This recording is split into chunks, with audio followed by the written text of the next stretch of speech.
question we want to address and to discuss tonight is how relevant is it to integrate a better knowledge of biodiversity in local development planning and poverty reduction? The question came from designing some projects with a poverty reduction focus at community level in the context of ecosystem degradation in different landscapes in West Africa.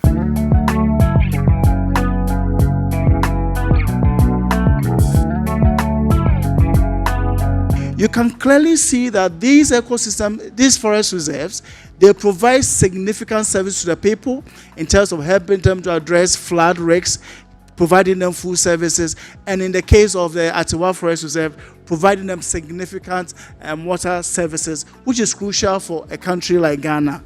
And the question is, if these areas are so crucial to the people, how do we ensure that the biodiversity that exists in these areas are maintained, sustained, to ensure that they continue to provide the services that are most needed to help in securing these areas for their own benefit?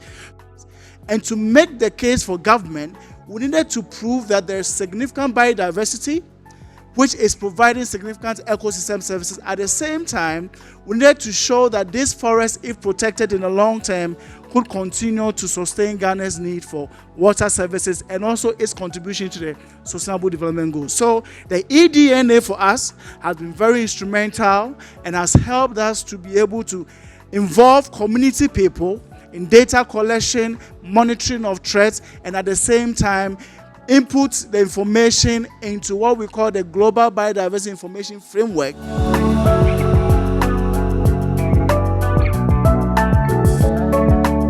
They only present the tip of the iceberg. We don't really get a sense of which species we've lost because there's so little we know about the life on this planet.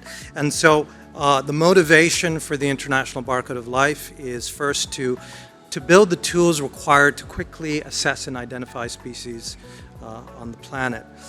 For the purposes of this discussion, I'm talking specifically about the DNA barcode, which is a short standardized segment of the genome, which can then be used to construct reference libraries.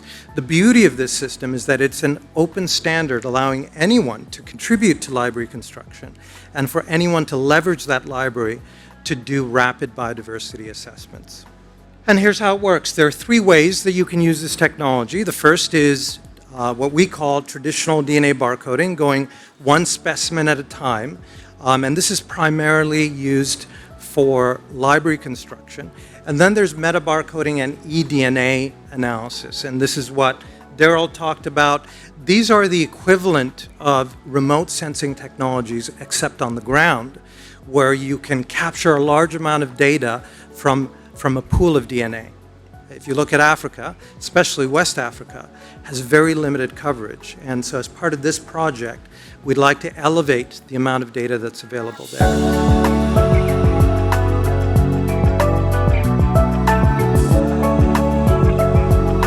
We need to do something to conserve biodiversity for many reasons that we all know in here, but mainly really working for the resilience of our communities and our planet and climate change. How do we want to do that? We need a landscape approach. You cannot do only conservation in protected areas. You need to involve communities. You need to look at the mosaic of lands that goes from the protected areas to the agricultural land, going through the degraded lands to the areas where you have livestock. You need to bring it all together. Otherwise, if we don't connect conservation with production, conservation with the community livelihood, we will not succeed. Because people need to eat, need to live, need to use the natures. So we need to really connect, and that's the landscape approach that I mean. Starting really focusing on sustainable land and water management, which are the key for conservation.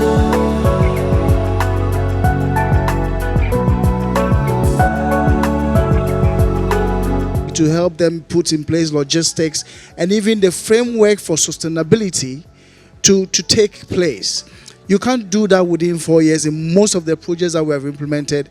across the country by ourselves and also by several other NGOs. So I think that investors should look at long-term investment in a particular locality, working with community people, and that is the only way we can make sure that whatever intervention is going to these areas are going to be sustainable. Otherwise, you finish in 2-3 years, you walk away, you realize that you are still struggling to even put in place the governance structures and the instrument. Otherwise, you're also forced to rush these processes. You rush them, and then in no time they collapse. So we need long-term investment, not 2 to 3 years projects, as has been the norm for a long time now. CECI with key partners, including World University Service of Canada and IUCN, C4ICRAF, Rocha Ghana, and the Center for Biodiversity Genomics of the University of Guelph have developed recent projects and have more in preparation around that concept in West Africa, in Haiti, and in Asia.